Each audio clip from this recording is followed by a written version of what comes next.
right. So next, number 4. So let's finally, you guys went, found the home. You have a pre-qualified client, pre-approved client rather, and they finally found their home.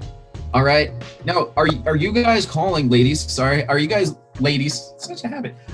Calling the agents, and from the very moment you're just saying, hey, I have wonderful clients. You know, we understand the market. We'll be easy to work with. Blah blah blah. You know what I mean? Are you actually just dropping stuff up front to let them know, right, that their life's going to be easy and making yourself memorable? When they get 20 clients or 20 offers, it's all about being memorable, you know. But hopefully, if you're a buyer's agent, in the most affordable, risk-free ways possible, right? And so have a great conversation. You know, be nice. I mean, put that smile on your face, you know, like sit up straight.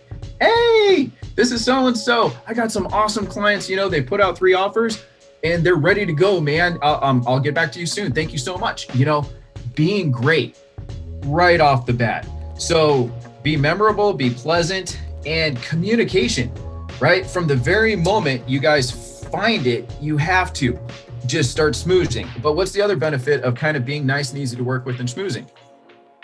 Hopefully we can fish for info, right? If they think you're a great client and you're going to be easy to work with, it's like, hey man, how many offers? What can you tell me?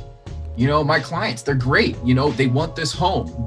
We're going to be amazing. What do we need to do to get this home? You know, if they're a great listing agent, they're going to hold it tight to the vest. They should, but oftentimes if you get in, it's those little details that make all the difference. So number 4, schmooze from the very beginning.